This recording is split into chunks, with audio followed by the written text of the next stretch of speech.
Hello दोस्तों, कैसे हैं आप लोग। तो आशा है आपके चेहरों पे मुस्कान होगी और इस बार यूं ही आपके चेहरों पे मुस्कान को बनाए रखें। तो एक लंबे प्रयास, लंबे संघर्ष और एक लंबी मजबूरी के बाद हम लोग दोबारा इस पढ़ाई को शुरू कर रहे हैं। और बहुत दिक्कत के बाद से मैं नहीं बना पाया वीडियो, तो अब हम बड़ी परेशानी के बाद मोबाइल पे ही जो है उसको शूट किया गया है और बहुत सारी एडिटिंग की गई है। और आपका रिस्पॉन्स अब बताएगा कि आगे बनाना है या नहीं बनाना है। तो आप जितना ज़्यादा इसे देखेंगे, शेयर करेंगे और कमेंट करेंगे, तो उसके बाद मैं जल्दी से जल्दी दूसरी वीडियो लेके आऊँगा। ये आपके ऊपर निर्भर करता है कि लेके आना है या नहीं आना है, पहली बात। दूसरी बात, चैप्टर की हेडिंग और इन सारी बातों का सार आप समझ चुके हैं। एथिक्स हम लोग पढ़ रहे हैं और बेहतरीन से एग्जाम्पल्स आपको मिलने वाले हैं। याद आपको यहीं पे होने वाला है। टोटल 20 क्लासों में पेपर 4 200 नंबर का जो है 170 नंबर का हम बेहतरीन टारगेट उठाने वाले हैं। और 150 से कम किसी का नहीं आएगा जिसने पूरे लेक्चर सिर्फ और सिर्फ बैठ के देख लिए। जिसने एग्जाम्पल लगा लगा के और उनके नोट्स अगर बना लिए हैं तो वो तो 100% जीत ही जाएगा। निर्माण की बुक अपने साथ में एक रख लें, ले लें, जिससे आपको भटकाव ना हो, क्योंकि मैं बहुत ज़्यादा इधर उधर घूमने वाला हूँ पूरे सिलेबस में एक शेर की तरह। तो आपको कहीं ना कहीं थोड़ा सा एक गाइड रखना पड़ेगा अपने पास में, जिससे आप ज़्यादा ना भटकें। तो आप थोड़ा सा जो है एक किसी भी बुक को रेफर करें जिससे आपके पास में एक आधार रहे। दूसरी बात, PDFs वगैरह आपको ग्रुप में और जहाँ भी आप मुझसे जुड़े हो वहाँ पे मिल जाएगा। तो आप इस PDF को भी जो है वो अपने साथ में प्रिंट आउट वगैरह के माध्यम से रखें। तो फालतू की बातें ना करते हुए शुरू करते हैं लेक्चर को, क्योंकि पढ़ना भी है। कुछ नहीं करना है, कान में एयरफोन लगा के और कहीं भी कोने में बैठ जाएं, सुने पूरे दिल से, 100% आपको याद हो जाएगा। जिन्हें इसी साल मेंस देना है वो छोटे छोटे सिनॉप्सिस भी बना लें। और ये नोट्स आपको मिलेंगे तो इसमें काफ़ी जगह छोड़ी गई है, इसी कारण से कि आप इसमें ही अंडरलाइन, सिनॉप्सिस, छोटी बात, बड़ी बात, मुख्य बात, मोस्ट बात, एग्जाम्पल लिख लें और बार बार इसी में से करें। ठीक, तो शुरू करते हैं। 5 यूनिट है, सेकंड यूनिट के साथ में शुरू कर रहे हैं। उद्देश्य ये है कि बहुत ज़्यादा काम की है। एथिक्स और थिंकर्स को थोड़ा सा बचा के चलना है, क्योंकि नंबर नहीं मिलते हैं उन पे, इसलिए इससे पहले करेंगे और फिर आगे बढ़ेंगे धीरे धीरे। तो पहला कॉन्सेप्ट निकल के आता है आपका मनोवृत्ति का। मनोवृत्ति के लिए हमने मुश्किल से 3 से 4 दिन लिए हैं, देखते हैं कितने दिन में पूरी होती है। मनोवृत्ति या आपके एटीट्यूड की हम बात करें तो इसे अभिवृत्ति भी कहा जाता है, मनोवृत्ति भी कहा जाता है और एटीट्यूड भी कहा जाता है। और एटीट्यूड का सीधा सा और सामान्य सा शब्द निकल के आता है कि आपकी दृष्टिकोण क्या है, आपका नजरिया क्या है, आपके भाव क्या है। तो आपने 2 शब्द पढ़े होंगे, एक तो होता है एप्टीट्यूड और एक होता है एटीट्यूड। तो एटीट्यूड में तो ये देखा जाता है कि इसका एटीट्यूड बड़ा ही, वो एटीट्यूड अलग है, ये बड़ा ही एटीट्यूड में रहता है, वो मैटर अलग है। इसका एटीट्यूड कैसा है, पॉजिटिव एटीट्यूड है या नेगेटिव एटीट्यूड है, इसको लेके चलना है। नकारात्मक है कि सकारात्मक है, हर बात पे अच्छा सोचने वाला है कि गलत सोचने वाला है। जैसे MPPSC में वर्तमान में रिजल्ट को लेके लगातार विलंब की स्थिति है, तो नकारात्मक वाला बंदा क्या सोचेगा, अरे कि रिजल्ट आते ही नहीं है, पढ़ाई क्यों करे। और सकारात्मक बंदा क्या सोचेगा कि जब तक रिजल्ट नहीं आ जाता है, जब तक पढ़ाई कर लेते हैं। तो ये PSC के प्रति हमारी मनोवृत्ति को दर्शाता है कि हम सकारात्मक है कि नकारात्मक है। और वो एप्टीट्यूड है, आपने पढ़ा है, जिसमें हम अभिक्षमता का, रीजनिंग का, मैथ्स का नॉलेज लेते हैं। वो भी आएगा 4th यूनिट में आपके में, मतलब इसी में आना है बोल भी अभिक्षमता, तो उसको आएगा जब देखेंगे। फिलहाल आप ये समझ चुके हैं कि एटीट्यूड का कॉन्सेप्ट क्या है। आवाज़ थोड़ी सी बढ़ा लें, क्योंकि रात में शूटिंग की जा रही है, तो घर वाले पता चले उठा के मुझे बाहर फेंक दे, इसलिए मैं कम आवाज़ में बोल रहा हूँ। आप आवाज़ थोड़ी सी बढ़ा लें तो आप समझिए ये पॉजिटिव और नेगेटिव एटीट्यूड की कहानी है। शब्द आप समझ ही चुके हैं, पॉजिटिव और नेगेटिव। ऑब्वियसली बात 2 ही प्रकार के रहते हैं। तटस्थ कोई नहीं होता है, या तो वो अच्छा सोचेगा या बुरा सोचेगा, या फिर वो उदासीन है, वो सोच ही नहीं पाता है। तो क्या होता है कॉन्सेप्ट आपका, सबसे पहले बताना पड़ेगा कि अभिवृत्ति क्या है। एक्चुअल में अभिवृत्ति ही होता क्या है, मनोवृत्ति ही होता क्या है, एटीट्यूड ही होता क्या है। तो जैसा कि नोट्स में दिया गया है, मैं आपको पहले पढ़ के बताता हूँ, फिर हम शब्दों को खोलेंगे। अभिवृत्ति मानसिक तत्परता की एक ऐसी स्थिति है जिसमें किसी मनोवैज्ञानिक विषय, वस्तु, घटना, समूह, विचार, स्थिति या अन्य किसी के प्रति सकारात्मक, नकारात्मक या तटस्थ दृष्टिकोण, भाव या नजरिया विकसित हो जाता है या विकसित कर लिया जाता है। कोमा वगैरह आप लगा लें। मनोवैज्ञानिक विषय, व्यक्ति, वस्तु, घटना, मतलब मनोवैज्ञानिक विषय कॉन्सेप्ट है। तो अभिवृत्ति एक मानसिक तत्परता की स्थिति है जिसमें किसी मनोवैज्ञानिक विषय, अब विषय क्या क्या हो सकता है, जैसे कोई वस्तु हो सकती है, घटना हो सकती है, समूह हो सकता है, विचार, कोई भी बात हो सकती है, उसके प्रति आपका सकारात्मक या नकारात्मक जो दृष्टिकोण है, जो भाव हैं आपके, या आपका नजरिया है देखने का, वो आपकी क्या कहलाती है, मनोवृत्ति कहलाती है। तो इस शब्द को आप जरूर लिखें। इसमें नीचे भी लाइन दी गई है, ये विचारों का एक पुंज है जिसमें मूल्यांकन परक विशेषता पाई जाती है। मैं हर एक नोट्स के साथ में ड्रीम पॉइंट सिर्फ इसलिए लिखता हूं ताकि आपको याद करने में दिक्कत ना आए और आप इन 4 शब्दों पे पूरे क्वेश्चन को घुमा लें। तो बात यह है, मानसिक तत्परता की स्थिति मतलब दिमाग में जैसे ही थॉट आया उसके प्रति हमने सोच लिया। लक्ष्मण मतलब भाई से प्रेम करने वाला, राम मतलब मर्यादा पुरुषोत्तम, कसाब मतलब आतंकवादी, लादेन मतलब आतंकवादी। ठीक, तो जैसे ही दिमाग में ख्याल आया, एक पॉजिटिव पे एक नेगेटिव पे, तो जल्दी से निर्णय ले पाए आप बोल जल्दी पाए, मतलब मानसिक तत्परता। अब मैं यही नाम बोल दूंगा आपके लिए, जैसे कि आप जिसको जानती ना, जापान का नया पीएम अभी कोई बना है, हमें नहीं पता, हम ना पॉजिटिव देख पा रहे हैं ना नेगेटिव देख पा रहे हैं उसके प्रति।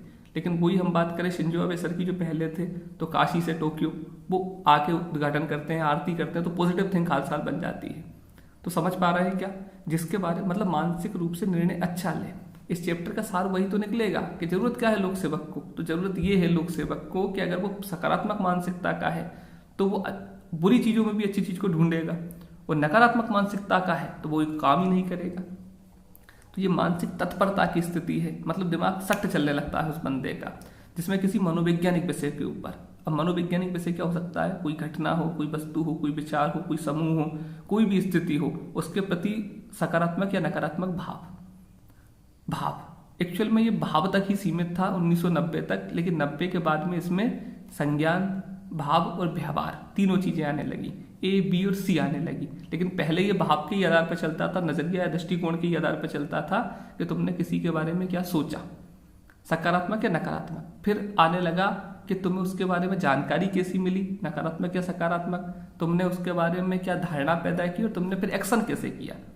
तो ये फिर भाव में भी आने, मतलब भाव से ऊपर बढ़ने लगा। तो डेफिनेशन आप क्या समझे हो कि अभिवृत्ति एक मानसिक तत्परता की स्थिति है जिसमें किसी मनोवैज्ञानिक विषय, जिसके अंतर्गत किसी विषय, वस्तु, घटना, स्थान, विचार के संबंध में सकारात्मक या नकारात्मक भाव विकसित कर लिए जाते हैं, दृष्टिकोण बना लिया जाता है या नजरिया बना लिया जाता है। मैं बार बार रिपीटिशन शब्द का इसलिए करता हूँ और पर्यायवाची का प्रयोग इसलिए करता हूँ ताकि याद हो जाए हमको। तो मेरे में से एक भी शब्द को लगा दोगे तो तुम्हारा काम उतना ही चलेगा।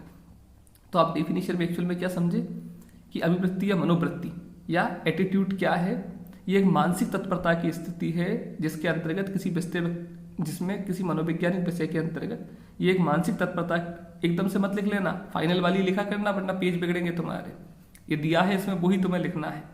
अभिव्यक्ति मानसिक तत्परता की ऐसी स्थिति है जिसमें किसी मनोवैज्ञानिक विषय, वस्तु, घटना, स्थान, विचार के प्रति सकारात्मक या नकारात्मक या तटस्थ भाव, दृष्टिकोण या नजरिया अपना लिया जाता है या विकसित कर लिया जाता है। ये विचारों का एक पुंज है जिसमें मूल्यांकन परक विशेषता पाई जाती है। तो ये विचारों का पुंज माने वही थॉट प्रोसेस के लिए दिमाग को आगे करने वाला, इस प्रकार की लाइन है। ये किताबों की लाइन है एक्चुअल में, मैंने जिन किताबों से, जिन नोट से, जिन अच्छे लोगों से पढ़ा है, सीखा है, उनकी लाइनें हैं। तो फायदा हमें ये मिलेगा, किताबों की लाइन लिखने में आपको नंबर मिल जाएंगे। आप ये सोचो कि जैसे भ्रष्टाचार वाली यूनिट है, आपसे अच्छा लिखेंगे लोग बात, वो उसमें बहुत बड़े मुश्किल से नंबर देता है। क्यों? क्योंकि सब लिख देते हैं फालतू की बातें। तो आप समझे क्या हो, इथिक्स ऐसा पेपर है भैया, इसमें नंबर तभी मिलेंगे जब आपकी लैंग्वेज बहुत सटीक रहे, वरना ये इधर उधर की बातों में नंबर नहीं देगा वो। ये सड़ा सब्जेक्ट है क्योंकि आदमी कुछ भी लिख देता है जाके, पर वो नंबर नहीं देता है। उसे वो ही चाहिए जो किताबों में है। ठीक, पर्यावरण है, वो नंबर नहीं देगा। क्यों? तुम कुछ भी लिख के आ जाओगे, नहीं, किताब की बात चाहिए, 1986 अधिनियम के अनुसार डेफिनेशन चाहिए। तो आप समझे क्या, मानसिक तत्परता की ऐसी स्थिति जिसमें किसी मनोवैज्ञानिक विषय, वस्तु, घटना, विचार, अभिव्यक्ति या फिर स्थिति के प्रति एक नजरिया, एक सकारात्मक या नकारात्मक या तटस्थ, सकारात्मक नकारात्मक तटस्थ नजरिया, दृष्टिकोण या भाव अपना लिए जाते हैं या विकसित कर लिए जाते हैं। ये एक जो इसका पुंज, ये एक विचारों का एक पुंज है जिसमें मूल्यांकन परक विशेषता पाई जाती है। ये इसकी एक्चुअल डेफिनेशन हो जाती है, आपको नंबर देगा वो। लेकिन फिर भी हम एक अपनी डेफिनेशन को ठोस करने के लिए किसका नाम दे देंगे, मनोवैज्ञानिक थर्स्टन। तो मनोवैज्ञानिक थर्स्टन क्या कहते हैं, किसी मनोवैज्ञानिक विषय के पक्ष या विपक्ष में सकारात्मक या नकारात्मक भाव की तीव्रता।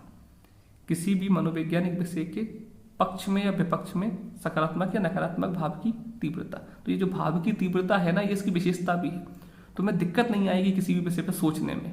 जैसे टीचर अच्छा आदमी, जैसे टेररिस्ट बुरा आदमी, सट तुमने सोचा, मतलब भावों में तीव्रता आई, नकारात्मक टीचर के प्रति, टेररिस्ट के प्रति सकारात्मक। तो मनोवैज्ञानिक थर्स्टन यही कहते हैं कि किसी भी मनोवैज्ञानिक विषय के पक्ष या विपक्ष में सकारात्मक या नकारात्मक भाव की तीव्रता ही आपकी क्या है, मनोवृत्ति। अगर फुल क्वेश्चन आता है 6 नंबर में तो खुद की डेफिनेशन भी लिखें और इन बंदी की भी लिख दें, और उसके बाद में जो पूछे वो लिख दें। 11 में अगर आता है तो 100% दोनों की लेके, 6 में तो तुम शब्दों को थोड़ा सा ऊपर नीचे करना, जो पूछा है उसको ज्यादा समझाना है। अगर यही पूछे तो यही, और ना पूछे तो फिर जैसे वर्तमान में हम अगर बात करें तो पश्चिमी संस्कृति के प्रति हमारा थोड़ा सा झुकाव ज्यादा है। जो रूढ़िवादिता वाली स्थिति है, जो दहेज वाली स्थिति है, जो महिला विरोधी वाली स्थिति है, उसके प्रति लगभग पूरा भारत अब एक मोड में आ चुका है कि नहीं ये गलत है। और हम थोड़ा सा खुले विचारों में आ रहे हैं, थोड़ा सा जो है वो अपनी संस्कृति को आगे रख रहे हैं, थोड़ा सा विदेशी संस्कृति को अपना रहे हैं। तो जैसे शराब के प्रति अगर हम बात करें तो पूरे भारत में एक स्वर से शराब के प्रति नकारात्मक मनोवृत्ति है। पीते हैं उन लोगों को छोड़ के, अगर किसी से भी आप पूछोगे कि शराब, अरे शराब गलत बात है, तो किसी ने सिखाया है क्या, समझाया है क्या, नहीं, एकदम से गलत बोल देना कि मानसिक तत्परता की ऐसी स्थिति जो निर्णय लेने में सकारात्मकता नकारात्मकता का भाव शीघ्रता से उत्पन्न कराते। तो जैसे शराब के प्रति नकारात्मक भाव होना, जैसे दूध के प्रति, दूध कोई भी बंदा हो ये तो नहीं बोलेगा कि यार दूध मत पीना, नुकसान करेगा। मैंने एग्जाम्पल बोली है जो घर के हैं हमारे, वरना क्या है अभी हम कठिन सा लेते और वो भूल जाते परीक्षा तक जाते जाते। तो दूध शराब लगभग सबने जाना है। तो ये इतना तो भैया तुम्हें इस क्वेश्चन के आधार को समझना ही, इतना तो सबको याद करना है। क्या आता है मैं पढ़ के बता दूं एक बार। अभिवृत्ति मानसिक तत्परता की एक ऐसी स्थिति है जिसमें किसी मनोवैज्ञानिक विषय, वस्तु, घटना, स्थान, विचार के प्रति सकारात्मक, नकारात्मक या तटस्थ भाव विकसित कर लिए जाते हैं। ठीक, ये विचारों का एक पुंज है जिसमें मूल्यांकन परक विशेषता पाई जाती है। हाल साल सही गलत का निर्णय कर देता है, मूल्यांकन परक इसकी विशेषता हो जाती है। और भी विशेषताएं आएंगी। दूसरी बात क्या करें इसमें, मनोवैज्ञानिक थर्स्टन के अनुसार किसी मनोवैज्ञानिक विषय के पक्ष विपक्ष में सकारात्मक या नकारात्मक भावों की तीव्रता, भाव की तीव्रता मनोवृत्ति कहलाती है। वैज्ञानिक का भी कथन हो गया। उसके बाद में जैसे वर्तमान भारत में शराब के प्रति नकारात्मकता, शराब के प्रति नकारात्मक दृष्टिकोण, दूध के प्रति एक सकारात्मक दृष्टिकोण, पश्चिमी संस्कृति के प्रति सकारात्मक दृष्टिकोण, मेहनत के प्रति सकारात्मक दृष्टिकोण, पढ़ाई के प्रति सकारात्मक दृष्टिकोण, झूम खेती के प्रति नकारात्मक दृष्टिकोण। ठीक आया समझ में आपको? और भी आपको कोई सा उदाहरण आए तो बताना। तो आप समझे कि ड्रीम पॉइंट में मैंने यही लिखा है, मानसिक तत्परता की ऐसी स्थिति है जो मनोवैज्ञानिक विषय कुछ भी हो सकता है, सकारात्मक नकारात्मक भाव रखे, विचारों का पुंज है जिसमें मूल्यांकन परक विशेषता है। उसके बाद में हमने मनोवैज्ञानिक की सेम के सेम उतार दी। 2-3 बार करोगे तो याद ही हो जाएगा। याद ही करना है, 10 मिनट तक मैंने इसको सिर्फ इसलिए ही पढ़ा है, याद ही करना है यहाँ पे। इसके भरोसे बाद दूसरी जगह मत जाना आप। तो आपको दिक्कत ही आए याद करने में तो आप एक ट्राइंगल बना के और लिख लें कि क्या है मानसिक तत्परता की स्थिति किसी मनोवैज्ञानिक विषय के प्रति सकारात्मक नकारात्मक भाव, नजरिया। बस इस ट्राइंगल में आपका जीवन है। थर्स्टन की डेफिनेशन हाथ पे लिख के याद कर लेना ताकि तुम्हें दिक्कत ना दे। और सकारात्मक नजरिया तो सबके प्रति, जैसे पढ़ाई के प्रति सकारात्मक नजरिया है। अब इसकी संरचना, तो इसकी संरचना का कॉन्सेप्ट क्या निकल के आता है भैया? संरचना ये कहती है कि ये किस किस से मिलके बनी। संरचना मतलब समझे तुम, सब्जी की संरचना कैसे होती है? सब्जी में सब्जी भी डलेगी, मसाले भी डल लेंगे। चाय की संरचना क्या है? दूध, पत्ती, शक्कर। संरचना माने उसके घटक, उसके इंग्रेडिएंट्स, उसके सामग्री, उसका मटेरियल। तो इसकी संरचना में जो कॉन्सेप्ट निकल के आता है आपका वो ये है कि मनोवृत्ति की संरचना एक्चुअली में जो है वो 3 चीजों से मिलकर होती है। एक तो है संज्ञानात्मक, एक है भावात्मक और एक है आपका व्यवहारात्मक। व्यवहार मतलब जो आपका इफेक्टिव है, जो आपकी क्रिया है, जो आपकी कार्यविधि है। व्यवहार वो होता है जैसे मैं आपके साथ व्यवहार करता हूँ, सीधा बोल देता हूँ आपको। भावात्मक क्या होता है? जैसे मैं आपके प्रति भाव रखता हूँ कि किसी का मेरी वजह से नुकसान ना हो, किसी का मेरी वजह से घाटा ना हो, मेरी वजह से तुम्हें खुशी मिले। मतलब एक तो मैं बोल रहा हूँ तुमसे, ये व्यवहार हुआ। एक मैं सोच रहा हूँ, जो आपका भावनात्मक इमोशनली रूप से टचमेंट हुआ। और संज्ञानात्मक क्या होता है कि इन बातों की जानकारी, मतलब मुझे आपकी ये पता है मुझे पता है हर बंदे के घर की स्थिति लगभग कैसी होती है, कैसे मैं किसी के साथ गलत कर सकता हूँ। तो ये बातें मुझे पता है कि मतलब किसके साथ कैसा व्यवहार किया जाता है, क्यों किया जाता है, क्योंकि मुझे पता है कि अगर इन्हीं में, और हम किसी सरल उदाहरण को ले सकते हैं। जैसे पहले तो आप ये समझो कि मनोवृत्ति 3 चीज़ों से मिलकर बनती है। एक तो किसी भी जानकारी से, जैसे बोलते हैं संज्ञानात्मक घटक, संज्ञानात्मक घटक के बाद जो मन में उस संज्ञान के प्रति भाव उत्पन्न होता है उसे बोलते हैं भावात्मक घटक, और उस भाव के अनुरूप आप जो क्रिया करते हो उसे बोलते हैं व्यवहारात्मक घटक। तो टोटल मिला के मनोवृत्ति के 3 घटक हैं, संज्ञानात्मक, भावात्मक, व्यवहारात्मक। इंग्लिश मीडियम वालों को मैं सॉरी बोल दूं, दिक्कत आएगी और तुम मुझे बहुत जोर को कोसोगे, लेकिन मैं क्या करूं। तो भावात्मक समझ चुके हो आप, जो बिहेवियरल माने व्यवहारात्मक होता है, भावनात्मक मतलब जो इमोशनल आपसे होता हो, जो इफेक्टिव होता हो, और संज्ञानात्मक मतलब देख लेना तुम लोग इंग्लिश मीडियम वाले, मेरे में हिंदी अकेला दिया हुआ है। तो इन 3 चीज़ों की अगर संगति है, ये तीनों चीज़ें अगर सकारात्मकता में हैं तो सकारात्मक मनोवृत्ति है, और ये तीनों चीज़ों में से अगर कोई भी एक चीज़ बिगड़ जाती है तो वो नकारात्मक मनोवृत्ति है। कैसे निकल के आता है, जैसे उदाहरण हमारे हमेशा से चलते हुए आ रहे हैं, जैसे पेड़ लगाने के प्रति सकारात्मक मनोवृत्ति। मतलब पेड़ के बारे में ये सबको पता है कि पेड़ में ईश्वर का वास है, पेड़ से ऑक्सीजन का रिलीज होता है, पेड़ जो है पृथ्वी के लिए आवश्यक है, जलवायु परिवर्तन में सहायक है, पेड़ मतलब कितने सारे तुम्हें चीजें पता है। तो पेड़ के प्रति तुम्हारे जानकारी जो है, संज्ञान जो है तुम्हें पॉजिटिव है, तुम्हें पता है पेड़ का महत्व क्या है। उसी आधार पर तुम्हारे उन पेड़ों से जुड़ चुके हैं इमोशंस। तुम्हारे पास में अगर कोई पेड़ काटता है तो तुम्हें दुख होता है। अपने बर्थडे पे तुम पेड़ लगाते हो किस खुशी के साथ कि मैंने एक पेड़ लगाया, मतलब तुम्हें हर्ष हुआ, भावना तुम्हारी उस पेड़ से जुड़ चुकी है। तुलसी के पेड़ की तुम पूजा करते हो, मतलब इमोशनली रूप से तुम टच हो। अब व्यवहारात्मक क्या है, क्या तुमने कभी पेड़ लगाया कि हाँ सर जन्मदिन पे हमने पेड़ लगाया, क्या तुमने कभी किसी पेड़ की पूजा की कि हाँ सर हमने पेड़ की पूजा की। तो ये मनोवृत्ति का ससंगत एक्चुअल वो है जुड़ाव, इसमें किसी प्रकार की विसंगति नहीं आई है। तो हम क्या बताने वाले हैं उससे कि मनोवृत्ति की संरचना का अर्थ है कि मनोवृत्ति के संगठक तत्व या मनोवृत्ति परस्पर किस प्रकार की चीजों से मिलकर बनती है। इसमें सुसंगति पाई जाती है या विसंगति पाई जाती है। मनोवृत्ति की संरचना का अर्थ है कि मनोवृत्ति के संगठक तत्व परस्पर किस प्रकार से संबंधित हैं, उनमें परस्पर सुसंगति पाई जाती है, सुसंगति है या असंगति है। मनोवृत्ति की संरचना को सीएबी मॉडल के माध्यम से समझा जा सकता है। यह मनोवृत्ति की संरचना को समझने का सबसे प्रभावी मॉडल है। तो 1990 से पहले तक सिर्फ इसमें इमोशंस या भाव आते थे कि किसी भी चीज के प्रति आप क्या सोचते हो, आप क्या इमोशन रखते हो।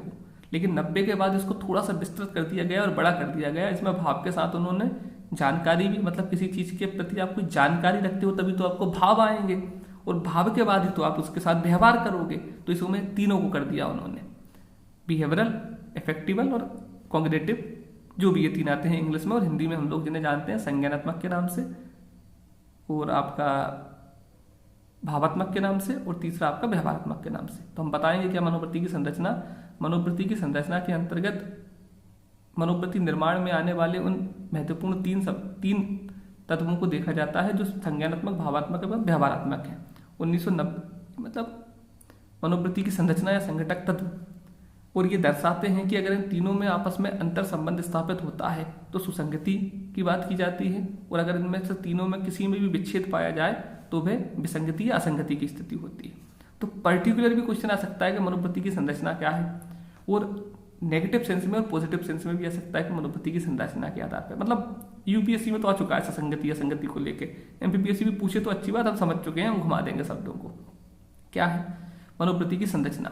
मनोवृत्ति की संरचना के अंतर्गत हम मनोवृत्ति निर्माण करने वाले उन 3 महत्वपूर्ण तत्वों को जानने की कोशिश करेंगे जो इस प्रकार है। नंबर 1 संज्ञानात्मक घटक, नंबर 2 भावात्मक घटक, नंबर 3 व्यवहारात्मक घटक।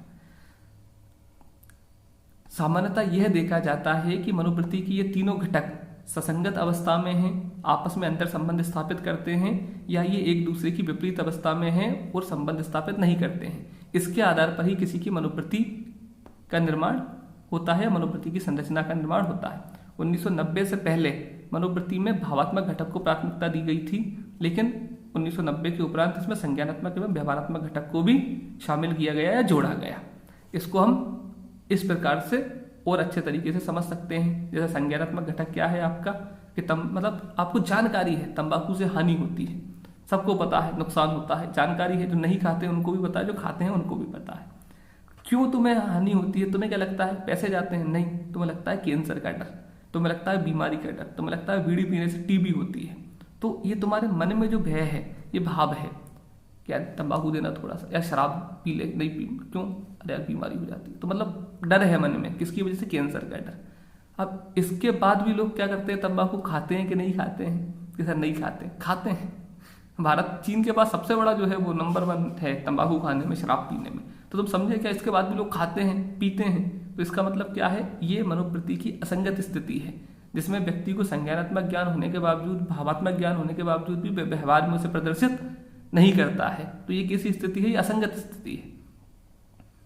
तो आप समझे क्या हो, तंबाकू से हानि की जानकारी सबको पता है, कैंसर का भय सबको पता है, इसके बाद भी जैसे दहेज की हम बात करें तो सबको पता है कि दहेज मतलब सबको पता है कि दहेज एक तरह से नकारात्मक है। भावनात्मक पक्ष में भी अगर हो तो आप सोच सकते हो कि लड़की के पिता का स्थिति को आप अनुभव करके देख सकते हो कि वो कहाँ से उधार ला के देखेगा, मतलब आपके मन में करुणा आएगी, आपके मन में दया आएगी अगर आप मांगने वाले हो तो।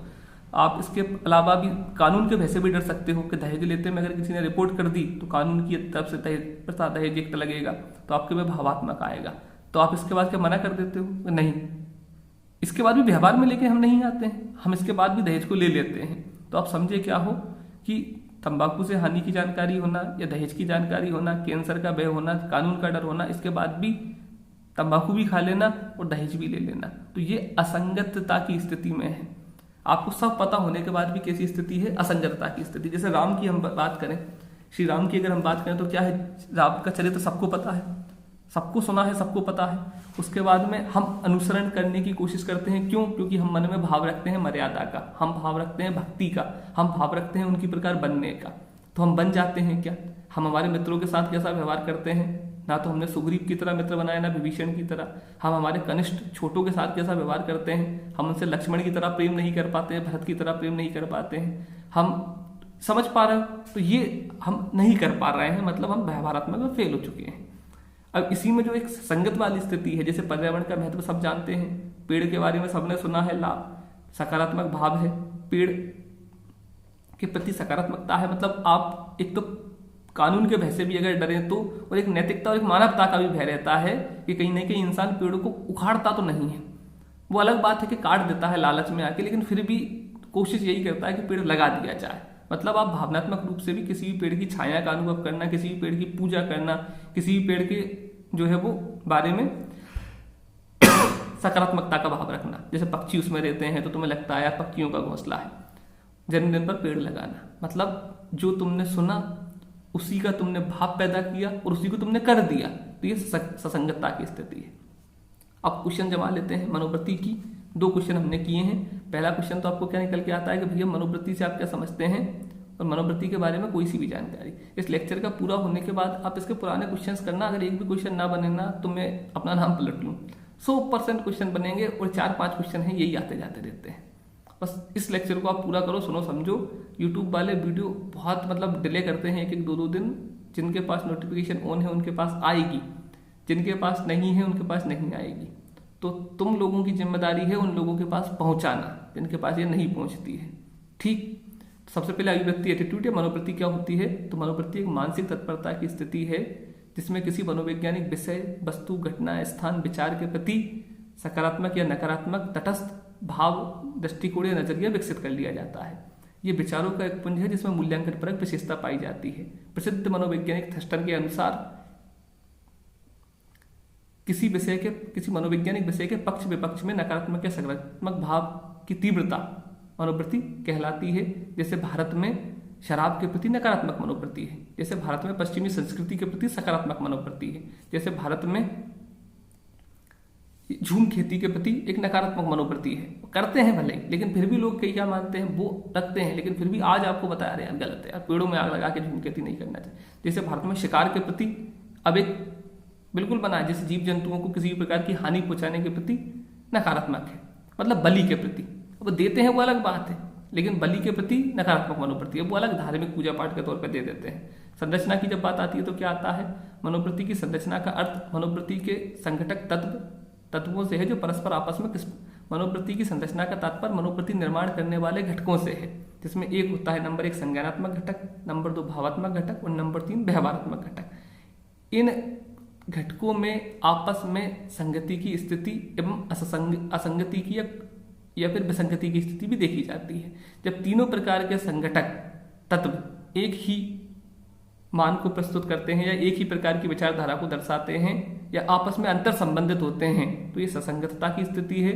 इसके विपरीत जब इनमें से किसी भी एक में असंगति या विसंगति या विभेद पाया जाए तो ये विसंगतता की स्थिति है। उदाहरण के लिए क्या है, जैसे पर्यावरण के महत्व को जानना, पेड़ों को लगाना, मतलब पेड़ के महत्व को जानना, पेड़ के प्रति सकारात्मकता का भाव या आदर का भाव या पेड़ों को जो है वो देवतुल्य मानना, ये भाव है आपका। और जन्मदिन पर पेड़ों को लगाना। ठीक जैसे आपका ये तंबाकू पटाखे वाला मैटर, दीपावली पे पटाखे, जैसे सबको पता है पटाखे से संज्ञानात्मक मतलब पटाखों से प्रदूषण होना सबको पता है। भय है, काय का भय है, एनजीटी का भय है, कानून का भय है, पड़ोसी का भय है। मतलब भावात्मक पक्ष क्या है कि पहला तो निकल के आया पटाखों की जानकारी होना, दूसरा बात भावात्मक पक्ष क्या निकल के आया कि पटाखों के प्रति आपका दृष्टिकोण, नकारात्मक भाव में क्या आया आपको कि कानून का भी भय था, पड़ोसी का भी भय था, प्रदूषण का भी भय था। ठीक व्यवहार में आपने क्या किया कि आपने पटाखे नहीं चलाए, मतलब जानकारी थी प्रदूषण को नुकसान पहुंचाएगा। दूसरी बात आपको कानून का भी भय था और तीसरी बात आपने ना चलाए, मतलब ससंगतता की स्थिति। पर हम नहीं मानेंगे, हम दीपावली पे चलाएंगे, मतलब पता था, डर था, लेकिन उसके बाद भी चलाए, तो इसका मतलब आपकी असंगतता किया गया। पर्यावरण महत्व आप तो इतना आप समझ पा रहे हो कि हमें एग्जाम्पल्स अच्छे अच्छे उठा लेना है। अब ये व्यवहारिक सी बात निकल के आती है कि समकालिक अनुभव से ये बात निकल के आती है कि व्यक्ति सामान्यतः जानकारी भी रखता है और उसके प्रति एक भावी नजरिया भी बना लेता है, लेकिन व्यवहार में उसे नहीं लाता है। बहुत सारी चीजें ऐसी हैं कि दो प्रकार की स्थिति तो पाई जाती है, जैसे संज्ञानात्मक लगभग हर चीज का नॉलेज है, भावात्मक उसके प्रति वो सोच भी लेता है लेकिन फिर भी उसे व्यवहार में नहीं लाता है। जैसे वही वाली बात तंबाकू की, पता है खाने से नुकसान करेगी, पता है कैंसर का भय है, लेकिन फिर भी खा लेता है। पटाखों का पता है, इस नीम का पता है कि नीम जो है वो एक औषधि पेड़ है, नीम एक जीवन रक्षक पेड़ है, पता है सबको। दूसरी बात, अगर नीम लगा भी देते हैं और नीम मिल जाए तो पत्ती तोड़ भी लेते हैं, क्या करते हैं, उसकी जानकारी, उसका सम्मान, उसकी बात बता भी देते हैं, कर भी लेते हैं, लेकिन खाते हैं क्या नीम की पत्ती? नहीं खाते हैं, तो व्यवहार में नहीं लाते हैं लोग। तो सामान्यतः ये देखा जाता है या समकालिक अनुभव से हम ये जान सकते हैं कि अभिव्यक्ति में व्यवहारिक पक्ष का होना अनिवार्य नहीं है। समाज में नैतिक लड़ाइयाँ या आपके व्यवहार में आत्मनियंत्रण न होना या अनेक ऐसी बातें हैं जिसकी वजह से हम संज्ञानात्मक एवं भावात्मक पक्ष को तो मजबूत रखते हैं लेकिन कार्य व्यवहार में पीछे हट जाते हैं। तो लिखा गया है इसमें, समकालीन अनुभव अनुसंधान इस ओर इशारा करते हैं कि अभिव्यक्ति में व्यवहारिक पक्ष का होना अनिवार्य नहीं है। करते नहीं है ना, क्योंकि ये इफेक्ट है, हो सकता है, मतलब सब पता है, पढ़ाई का तुम्हें पता है, पढ़ाई करोगे अधिकारी बनोगे, पता है ना, मतलब संज्ञान में है। दूसरी बात, भाव क्या है, तुम सोचते हो अधिकारी के बारे में, तुम्हारे मन में आ जाता है कि पिता को सुख, माता को सुख, अधिकारी भाव, इमोशंस क्या यार, क्या लाइफ होगी, सफेद कुर्सी पे बैठेंगे, गाड़ियां खोलेंगे, ये आया, जोश आया। पढ़ते हो क्या? हाँ सर पढ़ते हैं। अरे उतना नहीं पढ़ते हो, उतना नहीं पढ़ते हो, कभी भी 4 बजे उठ के पढ़े हो क्या? सोचो, नहीं पढ़े हो, तो मतलब व्यवहार में लेके नहीं आया, यह असंगत स्थिति है, ये जो है विसंगतता की स्थिति है, मनोवृत्ति सकारात्मक नहीं हो पाई मतलब आपकी। तो मनोवृत्ति के प्रकार, तो ये सिंपल सा एक क्वेश्चन है, 3 नंबर में कभी आए तो। एक तो होती है सकारात्मक मनोवृत्ति मतलब पॉजिटिव एटीट्यूड, एक होती है नकारात्मक मनोवृत्ति मतलब नेगेटिव एटीट्यूड, और एक होती है आपकी उभयनिष्ठ या फिर तटस्थ।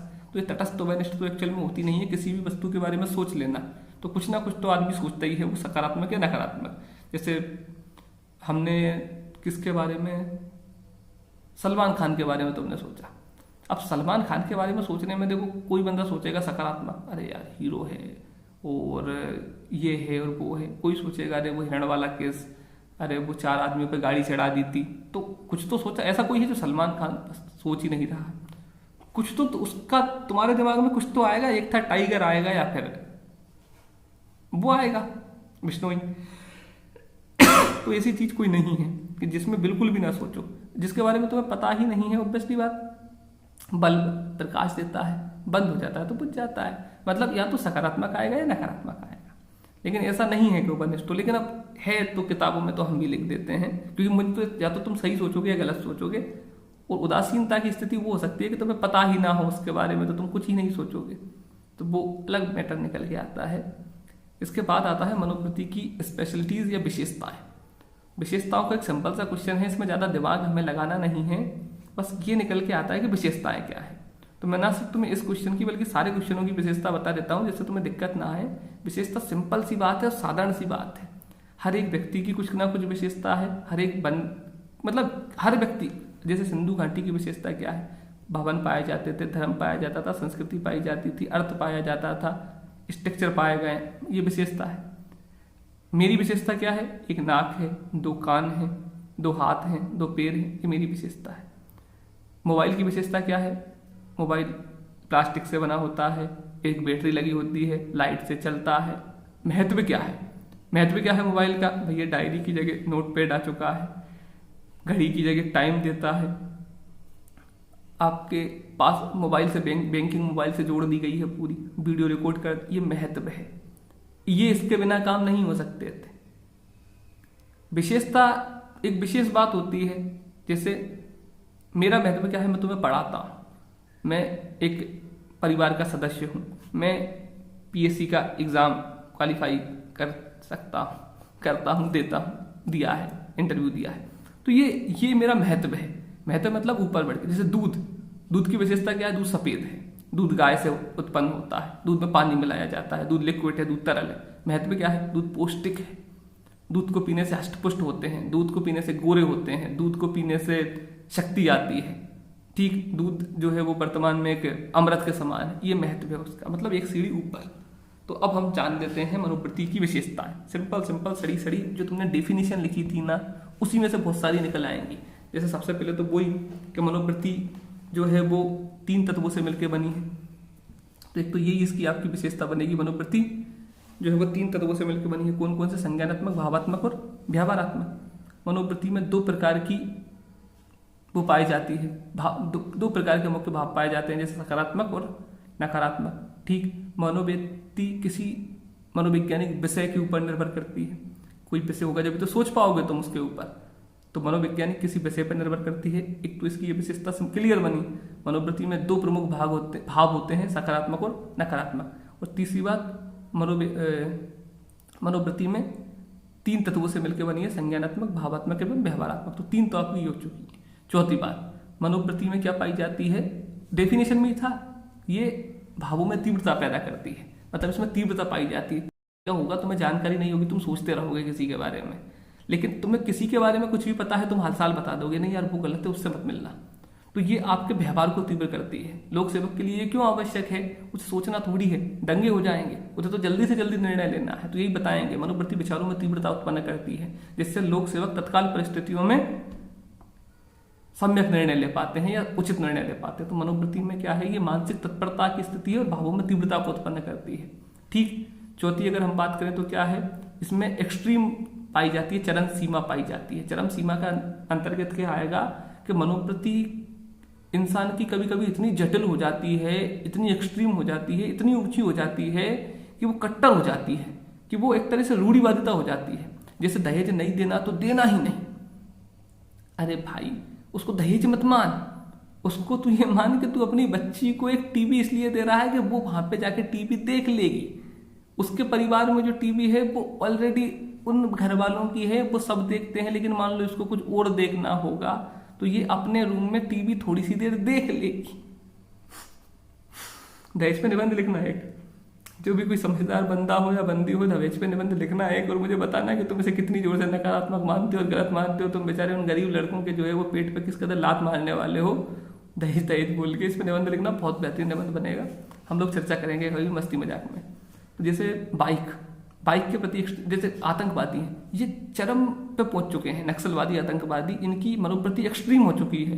कैसी, सरकार विरोधी है, आतंक से राज्य को जीतना है, लोगों को बिल्कुल जो है वो मार के रख देना है, लोगों को लूट लेना है। तो ये एक्सट्रीम मनोवृत्ति है, नकारात्मकता लेवल पे एक्सट्रीम। अब सकारात्मकता पे क्या है, जैसे 9 दिन तक व्रत आया तो कुछ भी नहीं खाया, भक्ति में इतने लीन के 9 दिन कुछ नहीं खाया, 10 दिन फिर तुम्हारा भोज कर रहे हैं लोग, बात खत्म।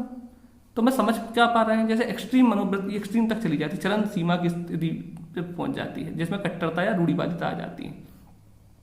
जैसे अंतर जातीय विवाह करना ही नहीं, कर लिया तो मार देंगे, खाप पंचायत, एग्जाम्पल्स को नहीं फंसाओगे वो नंबर नहीं देगा। जैसे खाप पंचायत, चरण सीमा, इस मनोवृत्ति में चरण सीमा की स्थिति पाई जाती है। जैसे अंतरजातीय विवाह पर खाप पंचायतों के निर्णय, वह प्रेमी युगल को मारना पसंद करते हैं लेकिन अंतरजातीय विवाह को नहीं। नकारात्मक मनोवृत्ति की ये श्रेष्ठ उदाहरण है। जैसे तीव्रता की अगर हम बात करें, जैसे किसी अधिकारी से, किसी सिविल सेवक से आशा की जाती, किसी सिविल सेवक से आकांक्षा की जाती है कि वह तत्समय परिस्थिति, मतलब तत्काल परिस्थितियों में एक सकारात्मक निर्णय उत्पन्न करे या फिर तत्काल परिस्थितियों को संभालने लायक एक निर्णय दे। तो ऐसे में मनोवृत्ति सकारात्मकता की ओर निर्णय झुकाती है उसका। जैसे केंद्रीयता पाई जाती है, बहुविविधता पाई जाती है। बहुविविधता क्या है कि एक ही विषय पे अलग अलग मनोवृत्ति होना। जैसे क्रिकेट पे किसी की नकारात्मक मनोवृत्ति है। क्या है नकारात्मकता? कि क्रिकेट में सट्टा चलता है, क्रिकेट में समय दुरुपयोग चलता है, क्रिकेट में लोगों की योग्यता का पालन नहीं किया जाता और नेताओं के द्वारा फोन किए जाते हैं, क्रिकेट में जो है वो गलत प्रकार से लोगों को शोषित किया जाता है, क्रिकेट में ये होता है वो होता है। और सकारात्मकता में क्या है? क्रिकेट मनोरंजन का गेम है, क्रिकेट राष्ट्र की पहचान है, सचिन सर को नोबेल पुरस्कार दिया जा चुका है, भारत रत्न, और क्रिकेट ने भारत का नाम रोशन किया है और हमने वर्ल्ड कप में ये जीता है। तो किसी की सही, किसी की गलत, किसी को पता ही नहीं, उदासीनता है। क्रिकेट बहुत अच्छी बात, क्रिकेट क्या है भैया, ये होगा कुछ। तो मतलब ऐसी जरूरत नहीं है कि सब नकारात्मकता की ही ओर जाए, किसी को रावण भी पसंद हो सकता है। ठीक जैसे हम बताएंगे बहुविविधता की स्थिति, मध्य प्रदेश के गांव मंदसौर में रावण की पूजा की जाती है। इसके विपरीत संपूर्ण भारत में या इसके विपरीत भोपाल की अगर हम बात करें तो वह रावण का दहन किया जाता है। तो ये दर्शाता है कि इसमें बहुविविधता की स्थिति पाई जाती है। देश काल परिस्थितियों के अनुसार एक ही विषय पे लोगों की अलग अलग मनोवृत्तियां होती हैं। इसके बाद आता है आपका कर्षण शक्ति, माने बैलेंस की बात। तो बैलेंस क्या करता है? मनोवृत्ति में जो आपकी एक्सट्रीम आती है या आपकी बिल्कुल निष्कर्ष आती है, निम्न लेवल पे आती है, तो ये एक बैलेंस बनाने का काम करती है। जैसे किसी विषय के प्रति सकारात्मक और नकारात्मक दोनों भावों का सम्मिश्रण रखना और उसको पार करते हुए आगे चले जाना। जैसे कि हम वही बात कर सकते हैं कि दहेज, अरे दहेज के प्रति लड़ो मत यार, दहेज नहीं मिला तो क्या मार दोगे उसको? ऑब्वियसली बात, नहीं मिला तो छोड़ो, जो है उसी में खुश रहो और तुम बना लो। और अगर मिल गया है तो नहीं, मैं नहीं लूंगा, वापस लेके जाओ, नहीं लेके जाना है। अरे भैया, एक्सट्रीम में आदमी क्या है, संतोषवादी स्थिति करता है। सकारात्मकता और नकारात्मकता की बिल्कुल कठोरता पे ना आ जाना। ठीक, तो ये इसमें आपकी एक्सट्रीमता को भी बढ़ाएगा। तो आप समझे क्या हो? देखो, तीन तो वो वही हैं जो क्वेश्चन में है, तो आपको दिमाग लगाना ही नहीं है, वही लाइन चिपका देना है। किसी भी मनोवैज्ञानिक मतलब मनोवृत्ति की विशेषता नंबर 1, मनोवैज्ञानिक विषय जिसमें कोई वस्तु, घटना, स्थान, विचार के प्रति इसमें इसका निर्माण होता है। एक बात। नंबर 2, मनोवृत्ति में सकारात्मकता एवं नकारात्मकता का भाव पाया जाता है। नंबर 3, ये 3 संघटक भावात्मक, व्यवहारात्मक और संज्ञानात्मक से मिलकर बनती है। ठीक। उसके बाद चौथी, ये अर्जित करने योग्य विशेषता है। जन्मजात 5% पाई जाती है कि कोई बच्चा पैदा होते से ही अपने पिता की तरह रखे कि वो खाने से प्रिय है, संगीत से प्रिय है, ईश्वर से प्रिय है। और 95% वातावरण से, आसपास के परिवेश से, क्लास से, स्कूल से, टीचर से, परिवार से, इनसे बनती है। तो ये अर्जित करने योग्य एक संपदा है, अर्जित की जाती है। ठीक। इसमें मूल्यांकन परक विशेषता पाई जाती है, ये लाइन वहीं से उठा लो। इससे विचारों की तीव्रता आती है, ये लाइन वहीं से उठा लो। इसमें कर्षण शक्ति या बैलेंस करने की स्थिति पाई जाती है, जिससे मनुष्य विपरीत परिस्थितियों में भी एक सम्यक निर्णय ले पाता है। ठीक। जैसे वही वाली बात कौन सी, कि जैन कलेक्टर के सामने बलि की प्रथा होना। जैसे जैन कलेक्टर का जो है वो बकरी ईद के दौरान ड्यूटी देना, तो वो ये नहीं कर सकता है कि नहीं आप बकरी को बिल्कुल नहीं काटोगे। क्यों? अरे यार, वो उनकी धार्मिक परंपरा है, तुम जैन हो, तुम शाकाहारी हो, तो इसका मतलब तुम बैलेंस की स्थिति में आओ, सकारात्मकता और नकारात्मकता के बीच की स्थिति में। मनोवृत्ति में बहुविधता की स्थिति पाई जाती है। जैसे अनेक ऐसे मामले निकलते हैं जो देश काल परिस्थिति के अनुसार उसमें अलग अलग सकारात्मक, नकारात्मक, ओवरनिष्ठ अलग अलग मत प्रदान करते हैं। जैसे रावण की पूजा होना विशेष क्षेत्रों में, जैसे बलि के प्रति लोगों का नजरिया, जैसे दहेज के प्रति लोगों का नजरिया, जैसे शरणार्थियों के प्रति लोगों का नजरिया। कोई शरणार्थी को गलत मानता है, कोई सही भी मानता है, कोई कुछ भी नहीं मानता है। इसके अलावा इसमें एक्सट्रीम या चरम शक्ति पाई जाती है। इस दौरान ये रूढ़ी में परिवर्तित हो जाती है। ठीक। तो रूढ़िवादिता का कोई सा भी एग्जाम्पल चिपका देना। इसके बाद आता है इसमें तीव्रता, तो जाने केंद्रीयता का, मतलब मनोवृत्ति के निर्माण में एक केंद्रीय भाव प्रमुख होता है और उसी के द्वारा मनोवृत्ति विकसित होती है। जैसे तंबाकू के प्रति सकारात्मक और नकारात्मक मनोवृत्ति में कैंसर का भाव विकसित है। जैसे शरणार्थियों के प्रति नकारात्मक और सकारात्मकता के भाव में ये उनकी स्थिति, शरण का भाव, मतलब कितने पीड़ित होंगे, कितने शोषित होंगे, एक भाव विकसित है। ठीक जैसे रावण के प्रति आपकी मनोवृत्ति है तो आपके मन में एक राक्षसी भाव पता है, यार वो राक्षस है इसलिए पूजा नहीं करते हैं। ठीक जैसे शराब की हम बात करें तो वही कैंसर, जैसे दहेज की हम बात करें तो कुछ पैसा है, यार कहाँ से ला के देगा, मतलब एक तरह से वो वाली बात। हर एक मनोवृत्ति के पीछे एक ना कोई एक प्रमुख एक केंद्रीयता का भाव विकसित रहता है, वही निर्मित करता है उस विषय की मनोवृत्ति, सकारात्मक नकारात्मक। लड़के क्यों लेना चाहते हैं दहेज? क्योंकि उनकी मनोवृत्ति उस केंद्रीय भाव पर टिकी हुई है जिसमें पैसा आएगा। ठीक, लड़के क्यों नहीं पीने, मतलब क्यों पीना चाहते हैं, क्यों नहीं पीना चाहते शराब? क्योंकि मनोवृत्ति का भाव उस पर कैंसर पर टिका हुआ है। उन्हें पीने में दिक्कत नहीं है, उन्हें सुनी भी है कैंसर का भय। तो आप समझे क्या विशेषता भी आप समझ चुके हो। ठीक, अगले क्वेश्चन पे हम आने वाले हैं, वो बताएगा आपको मनोवृत्ति निर्माण। मैं क्वेश्चंस के बारे में इसलिए आपको समझा रहा हूँ, देखो मैं टॉपिक भी समझा सकता हूँ लेकिन मैटर कुछ इसलिए नहीं निकलेगा क्योंकि आना ही क्वेश्चन लेवल पे है आपने, और हम बात कर रहे हैं टॉपिक के अनुसार ही। ये मत क्वेश्चन नहीं है, ये अंदर घुस घुस के जा रहे हैं, जिसमें एक तो एग्जाम्पल आप सीख रहे हो और एक इथिक्स में आप मुझ पर विश्वास इस साल आराम से करके देख सकते हो। 100% आपका काम नहीं होगा, वरना हम मतलब हो ही जाएगा, दिक्कत मत करो। इथिक्स में दिक्कत आपको नहीं आएगी। अब बात करते हैं हम मनोवृत्ति निर्माण। तो कहानी ये है कि किसी भी विषय पे मनोवृत्ति बने कैसे। अब मेरी रावण के प्रति मनोवृत्ति कैसे बनी नकारात्मक? क्योंकि मैंने रामायण को देखा, यही बात होगी ना, मतलब कहीं ना कहीं से किसी ने मुझे रावण सुनाई होगी, बताई होगी, दिखाई होगी। ठीक, या फिर मैंने रावण को देखा है कि रावण को, हो सकता है मैं रावण के यहाँ पे था तो मैंने देखा कि यार सीता का हरण करके आए हैं और जो है वो राक्षसी प्रवृत्ति है। या तो मैं अवलोकन करूंगा या मैं अधिगम करूंगा, मतलब मैं सीखूंगा मतलब वही पढ़ना, अभ्यास करना, अध्याय करना। या फिर मुझे कौन बताएंगे? मेरे दादाजी बताएंगे, मेरे पिताजी बताएंगे, मेरे बुजुर्ग बताएंगे, मतलब वो मुझे इसकी सूचना देंगे, इन्फॉर्मेशन देंगे। ठीक, या फिर मैंने ये देखा कि रावण के पास कोई जाता था तो वो हेल्प नहीं करता था, राम के पास कोई जाता था तो वो हेल्प कर देते थे। तो ये मेरी आवश्यकता पूर्ति की बात हुई, मतलब उस समय का कोई भी बंदा। तो किसी के भी प्रति आपकी सकारात्मक एवं नकारात्मक मनोवृत्ति का जो निर्माण होता है, उसी के आधार पर हम कोशिश करेंगे निकालने की कि मनोवृत्ति कैसे निर्माण करेंगे, क्यों बनी, मतलब आपकी मनोवृत्ति, और सकारात्मक बनी या नकारात्मक बनी, वो उस स्थिति को देखा जाएगा। देखते हैं। प्राय मनोवृत्ति या अभिवृत्ति व्यक्तिगत अनुभव एवं समाज के साथ अंतर क्रिया द्वारा सीखी जाती है या इसका निर्माण किया जाता है। साथ ही साथ कुछ जन्मजात कारक भी अभिव्यक्ति या मनोवृत्ति के निर्माण में छोटी किंतु महत्वपूर्ण भूमिका निभाते हैं। तो क्या सार है इसका? अभिव्यक्ति या मनोवृत्ति का निर्माण देश काल परिस्थिति के अनुसार समाज के साथ अंतर संबंध एवं अन्य महत्वपूर्ण माध्यमों से सीखा जाता है, जो इस प्रकार दिए हुए हैं। इसमें 2 प्रकार के माध्यम हैं, एक तो आनुवांशिक और एक अर्जित, या फिर एक आनुवांशिक और एक बाह्य। अब आनुवांशिक वाले तो क्या है, वो महत्वपूर्ण ज्यादा है लेकिन वो ज्यादा नहीं है, वो है ही नहीं। आप आनुवांशिक रूप से आप तो एक आधी गुण अगर सीख पाओ तो सीख पाओ, कोई विशेष गुण नहीं है जो सीखे जाए, लेकिन बता जरूर देना कि आनुवांशिक भी होते हैं। ठीक, कठोर देते हैं, 5% होते हैं। और जो बाह्य गुण हैं, जो अंतर सामाजिक गुण हैं, जो समाज के द्वारा या फिर आपके व्यवहार के द्वारा आप सीखने वाले हो, उसमें कौन कौन से हैं? तो नंबर 1 तो आता है आवश्यकता पूर्ति, नंबर 2 आता है प्रदत्त सूचनाएं, नंबर 3 आता है सांस्कृतिक कारक, नंबर 4 आता है समूह संबंधन, मतलब समूह के साथ आपके संबंध जैसे है। नंबर 5 आता है साधनात्मक अनुबंध। साधनात्मक मतलब इंस्ट्रूमेंटल, साधनात्मक मतलब क्या क्या साधन है जिसकी वजह से आपकी मनोवृत्ति बढ़ी। बस एक साधन है, तुम उसमें बैठ के निकल गए, तुम्हारी बस के प्रति सकारात्मक मनोवृत्ति हो गई। बैलगाड़ी में तुम बैठ के गए, 1 घंटा ज्यादा लग गया, तुम्हारी नकारात्मक मनोवृत्ति हो गई। ठीक, तो मतलब साधनात्मक, तुम्हें किसी काम को करने के बाद हमने पुरस्कार दे दिया, ट्रॉफी दे दी, तुम खुश हो गए। किसी काम को करने के बाद तुम्हें गाली दे दी गई, तुमने उसे दोबारा कभी नहीं किया, तो नकारात्मक मनोवृत्ति हो गई। तो मतलब साधनात्मक अनुबंध। प्रेक्षणात्मक अधिगम, अधिगम मतलब सीखना, मतलब किसी को देख के तुम सीख रहे हो तो तुम्हारी मनोवृत्ति भी अपने आप बन जाएगी। जैसे तात्कालिक अनुभव, ऑब्वियसली बात, अनुभव से आदमी सीखता है और मनोवृत्ति क्या है? सीखने का एक गुण है।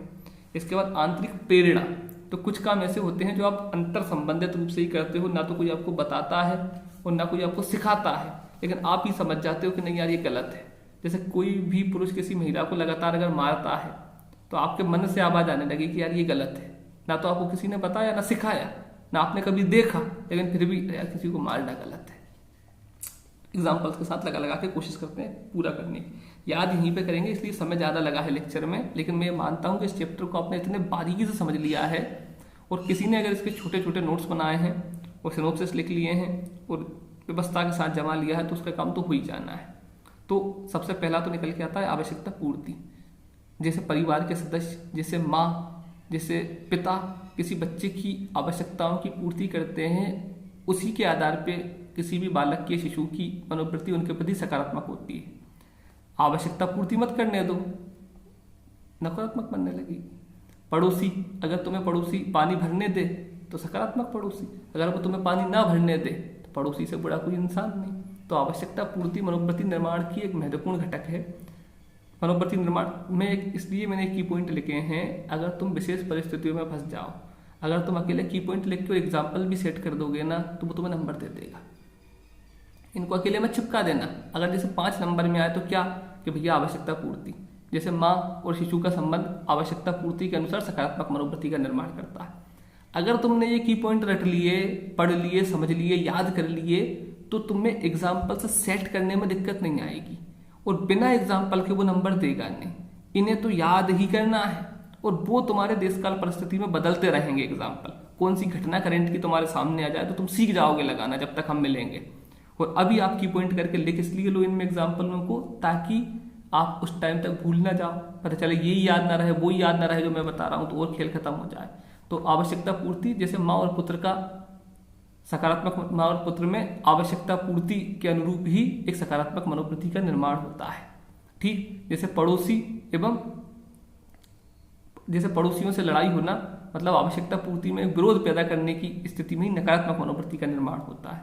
ठीक। दूसरा आता है प्रदत्त सूचनाएं।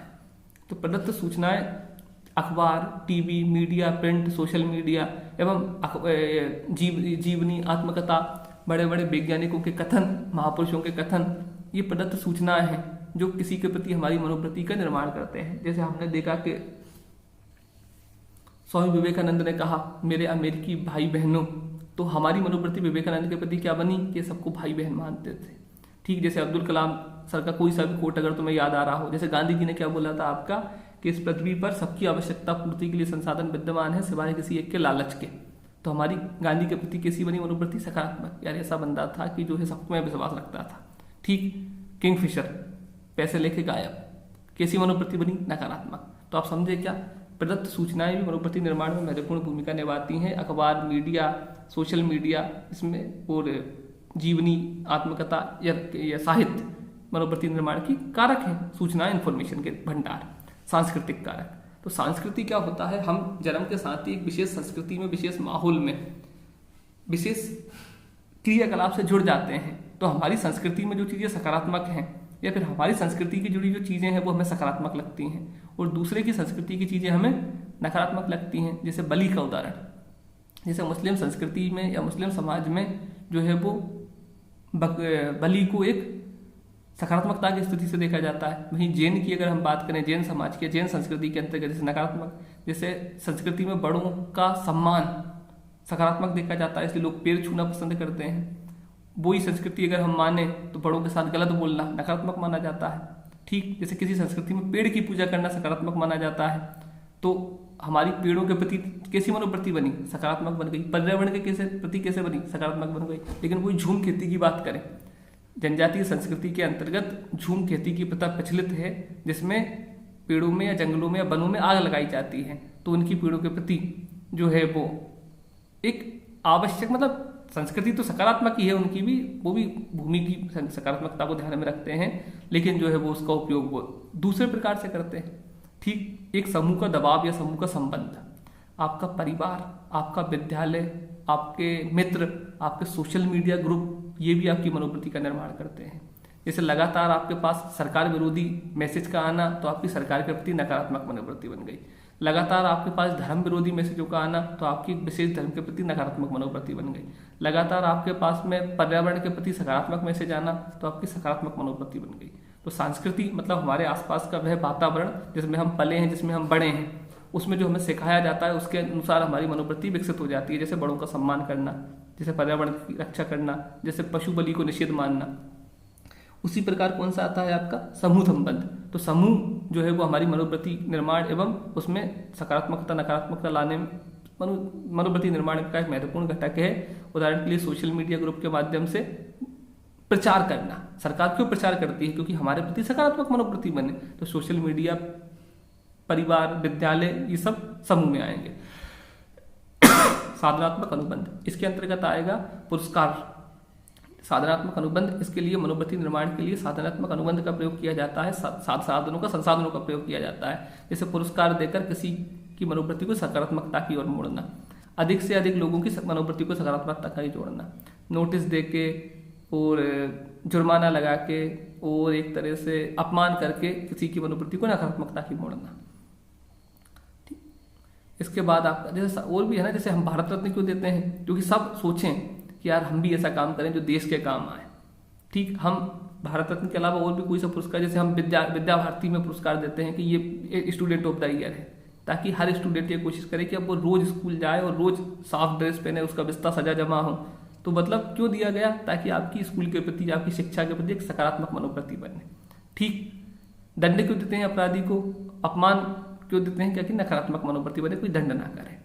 प्रेक्षणात्मक अधिगम, ये सीखने वाली मनोवृत्ति है। इसमें क्या रहता है, हम ना चाहें या चाहें लेकिन सामने वाले की मनोवृत्ति सीखने की बनती है। जैसे सिग्नल की बात अगर आती है और सिग्नल पे आप लगातार ट्रैफिक को फॉलो नहीं करते और आप निकलते जाते हो, तो वहां पे जो छोटा बच्चा है उसकी सिग्नल के प्रति नकारात्मक मनोवृत्ति बन चुकी है। फिर वो भी फॉलो नहीं करेगा और चुपचाप से गाड़ी को निकाल लिया करेगा। परिवार वाले, घर वाले बहुत कहते हैं कि सिग्नल पर रुकना चाहिए, ऐसा नहीं ऐसा नहीं। स्कूल वाले बहुत कहते हैं, लेकिन जब उसे छोड़ने जाते हैं पिताजी तो रोज गाड़ी सिग्नल से निकाल के ले जाते हैं। वो नहीं देखते हैं कि लाल कलर है। तो उस बच्चे को कितना भी सिखाया जाए, लेकिन वो क्या बन चुका है कि नहीं, अब तो गाड़ी निकाली ही जाएगी। तो आप समझे क्या हो कि कुछ विषयों में मनोवृत्ति अधिगम पूर्वक या सीखने के द्वारा भी निर्मित होती है, अवलोकन के माध्यम से या अधिगम के माध्यम से। जैसे सिग्नल पर पिता का ना रुकना, बार बार गाड़ी निकालना, तो बच्चे की सिग्नल के प्रति एक नकारात्मक मनोवृत्ति है, अतः उसे कितना भी सिखाया जाए पर अब वो नहीं रुकेगा। तो ये अधिगम वाली स्थिति है, वो सीख चुका है। उसके बाद कुछ तात्कालिक अनुभव भी आते हैं। जैसे मेरी किसी की भी मनोवृत्ति तात्कालिक अनुभव के प्रति क्या आ जाए, जैसे रात में जो है वह आप जंगल में जाओगे तो आपको लूट लिया जाएगा, लेकिन आप रात में जंगल में गए, पता चला आपको सांप ने काटा, एक जनजाति का व्यक्ति आया, उसने आपका जहर निकाल दिया, आपको रात भर बचाया और सुबह आपको अस्पताल में भर्ती कराया। तो आपकी जनजाति के प्रति, जंगल के प्रति सकारात्मक मनोवृत्ति बन गई। तो कुछ तात्कालिक अनुभव से भी निकल के आती है।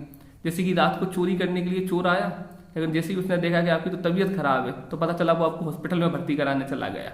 तो आपकी चोर के प्रति सकारात्मक मनोवृत्ति बन गई। तो पहले कुछ थी, दुनिया को पता है चोर तो नकारात्मक है, लेकिन अब आपकी कैसी होगी? आपको पता चले आपके घर में दूसरा आप इश्तेहार देते फिर रहे हो कि अगर कोई चोर है तो हमसे आके मिले। तो ये तत्कालिक अनुभव भी मनोवृत्ति का निर्माण करते हैं। उसके बाद कुछ आंतरिक प्रेरणा। तो आंतरिक प्रेरणा एक्चुअल में जन्मजात कारक है, ये बाह्य कारक नहीं है, ये व्यवहारिक कारक नहीं है, ये विशेष कारक नहीं है। मनोवृत्ति निर्माण का ये जन्मजात कारक है आंतरिक प्रेरणा, जो एक दृढ़ होती है, जिसे परिवर्तन करना कठिन होता है, और ये जो एक मतलब मजबूत स्थिति में होती है और 5% के लगभग ही पाई जाती है। तो इसका कोई इतना महत्व नहीं है। मैंने कोशिश की है आपको समझाने की, मैंने कोशिश की है आपको याद कराने की, मैंने बेहतरीन से एग्जाम्पल्स आपको क्यों दिए हैं, ताकि आप इन बातों को आविर्भूत कर लें। और आप अगर इस प्रकार से सुनते जाओगे, समझते जाओगे ना, तो मुझे नहीं पता आप क्या सीखे और क्या जाने, लेकिन एक महत्वपूर्ण चीज ये होगी कि आपका IQ बढ़ेगा। और फिर IQ बढ़ेगा तो क्वेश्चन कोई सा भी आए, आप इन्हीं शब्दों का प्रयोग कर करके लगा दोगे। उदाहरण के लिए ऊन को आपने देखा है, उदाहरण के लिए ऊन एक बार किसी को मिल जाए तो वो सूटर बदलता रहता है, कोई सी भी सूटर बना लेगा, आधी बाएं, पूरी बाएं, मोटी, पतली, कमजोर। आटा आपने सबने देखा है, आटा जिसके हाथ लग जाएगा, कोई जरूरी रोज रोटी बनाए, अरे कभी वो पराठे बनाएगा, कभी पूड़ी बनाएगा, कभी बाटी बनाएगा, कभी क्या होती है वो बनाएगा बेहतरीन चीज। तो आप समझे क्या हो, ये वही है। एक दिन की अगर बात होती तो आपको नोट्स दे दिए जाते और नॉर्मली पढ़ा दिया जाता बोर्ड पे लाइन लगा लगा के, लेकिन मैटर वही है कि खेती करना सीखो तो रोज कमाओगे, मछली पकड़ना सीखो तो रोज कमाओगे, पढ़ना सीख जाओगे किसी टीचर की आवश्यकता नहीं पड़ेगी, अपने आप से चीज़ें निकलने लगेगी और उसी का पीएससी निकलता है जो अपने आप से निकाले। 4 से 5 क्वेश्चन किए हैं, जल्दी से रिवीजन कर लेते हैं पीछे की साइड से। मनोप्रति निर्माण के कारक, किसी भी मनोप्रति निर्माण, ठीक, मनोप्रति निर्माण में मतलब मनोप्रति निर्माण में 2 कारक विद्यमान है, एक जन्मजात कारक और एक बाह्य कारक। जन्मजात कारक जो है इनकी मान्यता कम है, लेकिन बाह्य कारक मनोप्रति निर्माण में महत्वपूर्ण भूमिका निभाते हैं। इसके अंतर्गत ये प्रकार के हैं, जैसे नंबर 1 तो डिफिनेशन में तो देख के लिख लेंगे, मतलब मनोप्रति निर्माण तो सीधी बात वो यही पूछना चाहता है कि निर्माण कहाँ से, तुम्हारी डिफिनेशन इंट्रोडक्शन और तो बड़ी बड़ी बातें तुम ऊपर करोगे, उस पर ध्यान नहीं है उसका। उसे मनोप्रति निर्माण में सब्जी बनाओ, सब्जी बनाने के पहले बहुत सारी विधियों का उपयोग किया, हाँ बना के बताओ क्या क्या सामान लग रहा है, सामान चाहिए उसे। तो सबसे पहली निकल के आती है आवश्यकता पूर्ति, जैसे माँ द्वारा शिशु की आवश्यकताओं की निरंतर पूर्ति करना, इसलिए माँ के प्रति शिशु की सकारात्मक मनोवृत्ति। प्रदत्त सूचनाएं, अखबार, टीवी, सोशल मीडिया एवं महत्वपूर्ण साहित्य के द्वारा हमें जो सूचनाएं प्राप्त होती हैं उसके द्वारा हमारी व्यक्तियों के प्रति, समाज के प्रति एक सकारात्मक नकारात्मक मनोवृत्ति विकसित होती है। सांस्कृतिक कारक, संस्कृति विशेष से जुड़े होने के कारण हमें उस संस्कृति के संस्कार, उस संस्कृति से संबंधित अन्य प्रथाएं, अन्य क्रियाकलापों का ज्ञान होता है और उस संस्कृति के प्रति हमारी सकारात्मक मनोवृत्ति बनने लगती है। उदाहरण के लिए जैन समाज में शाकाहारी होना, जैन समाज में पशु बलि का निषेध होना, तो ये संस्कृति का प्रभाव बना सकारात्मकता का मतलब ये। समूह संबंधन, तो हम जब किसी विशेष समूह से जुड़े होते हैं तो उसके अनुसार ही हमारी मनोवृत्ति विकसित होने लगती है। जैसे स्कूल में अनुशासन का भाव होना, मतलब अनुशासन सकारात्मक है, सेना में अनुशासन मतलब सकारात्मकता की स्थिति, ठीक। जैसे परिवार में बड़ों का सम्मान करने की बात आती है, तो समूह जैसे राजनीतिक दलों का सोशल मीडिया पर प्रचार करना, वो अपने प्रति सकारात्मक मनोवृत्ति को पैदा करना चाहते हैं। जैसे इसके बाद आता है आपका साधनात्मक अनुबंध, तो साधनात्मक अनुबंध के अंतर्गत ऐसे उपाय किए जाते हैं जिससे अधिक से अधिक लोगों की मनोवृत्ति को सकारात्मक रूप से जोड़ा जाए, या इसके लिए उदाहरण स्वरूप पुरस्कार देना और सकारात्मकता की ओर जोड़ना। और किसी को जुर्माना लगाना, उसमें नकारात्मक मनोवृत्ति पैदा करना। जैसे ट्रैफिक सिग्नल तुमने तोड़ा, तुम पे जुर्माना लगा, तो तुम पे नकारात्मक ही पैदा करी, अब तोड़ोगे तो जुर्माना और लगेगा, तो भैया अब, और तुमने ट्रैफिक सिग्नल सुखी से पार किया, नियम के साथ पार किया, उधर तुम्हें फूल दे के सम्मान मिला, मतलब सकारात्मक मनोवृत्ति टेबल ट्रैफिक सिग्नल के प्रति कि भैया मत तोड़ना। अगला निकल के आता है आपका प्रेक्षणात्मक अधिगम, तो मनोवृत्ति का निर्माण अधिगम या फिर अधिगम के द्वारा भी होता है। जैसे किसी बच्चे द्वारा अपने पिता को बार बार सिग्नल तोड़ते हुए देखना, तो उसके मन में सिग्नल के अब एक नकारात्मक मनोवृत्ति विकसित हो चुकी है और वह लगातार इस काम को करता है। तात्कालिक अनुभव, तो विशेष परिस्थितियों में ऐसी अनेक घटनाएं घटती है जिससे हमारी मनोवृत्ति किसी विशेष वस्तु घटना के प्रति सकारात्मक नकारात्मक हो जाती है। जैसे सांप के काटने पर किसी तांत्रिक ने जो है वो हाथ फेरा और उसका जहर उतर जाना, बात फालतू की है लेकिन अब तुम अंधविश्वासी हो गए, ठीक। जैसे कि किसी एक डॉक्टर द्वारा किसी को इंजेक्शन लगाना और उसकी जान चले जाना, तो अब तुम पूरे डॉक्टरों के प्रति नकारात्मक हो गए। आंतरिक प्रेरणा, ये आंतरिक प्रेरणा जो है वो अर्जित की जाने वाली की जगह जन्मजात की है। विशेषता तुम समझ ही चुके हो, जैसे कि मनोवैज्ञानिक विषय पे चाहिए, 3 सकारात्मक नकारात्मक भाव चाहिए और 3 वो चीजें संज्ञानात्मक भावात्मक वो है। तीव्रता पाई जाती है, मूल्यांकन पर विशेषता पाई जाती है, चरम शक्ति पाई जाती है, केंद्रीयता पाई जाती है, बहुविधता पाई जाती है और कर्षण शक्ति पाई जाती है। 3 प्रकार सकारात्मक नकारात्मक उभयनिष्ठ। ससंगति असंगति तुम समझ ही चुके हो कि तीनों अगर विद्यमान है तो ससंगति की स्थिति है, अगर एक भी खराब है तो असंगति की स्थिति है। जैसे हो क्या कि अमेरिका में काले बच्चों को, मतलब गोरे काले का बहुत भेद चलता है अमेरिका में, तो वो गोरे काले किस लेवल पे चले गए, एक तो उन्हें पता है, उन्होंने सुन लिया परिवार में, अखबार में, टीवी में कि गोरे काले होते हैं, फिर वो उसी प्रकार व्यवहार करने लगे कि घृणा करने लगे, काले से गोरे, गोरे से काले। अब इतनी स्थिति हो चुकी है कि वो लड़ने लगते हैं, वो स्कूल में गन लेके जाते हैं, गोली मार देते हैं, वो मॉल में गन लेके जाते हैं, गोली मार देते हैं। तो अब उस लेवल पे पहुंच गई, व्यवहारात्मक में आने लगी है, ठीक। ABC का फॉर्मूला, डेफिनेशन आप याद कर ही चुके हो। अभिव्यक्ति मानसिक तत्परता की एक ऐसी स्थिति है जिसमें किसी मनोवैज्ञानिक विषय वस्तु घटना स्थान के प्रति सकारात्मक नकारात्मक या उभयनिष्ठ भाव विकसित कर लिए जाते हैं, नजरिया दृष्टिकोण पैदा कर लिया जाता है। ये मानसिक ये विचारों का एक पुंज जिसमें मूल्यांकन परक विशेषता पाई जाती है। मनोवैज्ञानिक थर्स्टन के अनुसार किसी मनोवैज्ञानिक विषय के पक्ष विपक्ष में सकारात्मक नकारात्मक भाव की तीव्रता ही मनोवृत्ति कहलाती है। जैसे शराब के प्रति नकारात्मक मनोवृत्ति, विदेशी संस्कृति के प्रति, पश्चिमी संस्कृति के प्रति थोड़ी सकारात्मक मनोवृत्ति। तो मुझे आशा है कि आप लोग समझ चुके हो, याद कर चुके हो। लेक्चर की सकारात्मकता को सिद्ध करने के लिए कमेंट बॉक्स को थोड़ा सा भर दें, कुछ ऐसा लिख दें कि हाँ सर ठीक है सब कुछ, और शेयर तो मैं इसलिए करना पड़ेगा क्योंकि अगर इसको ज़्यादा नहीं देखेंगे तो मुझे बनाने में मज़ा नहीं आएगा, और ऑब्वियसली बात मैं बनाऊंगा नहीं तो हम सबका नुकसान है। इसलिए आपकी जिम्मेदारी है, आप अगर चाहेंगे तो ये बनेगी। तो ये ना लिखें कि हाँ सर बनाओ बनाओ, इस पे आना चाहिए ज़्यादा से ज़्यादा बंदों का देखना। शुरू करते हैं। तो माता पिता का लो आशीर्वाद कर दिखाओ कुछ ऐसा कि दुनिया बनना चाहे आपके।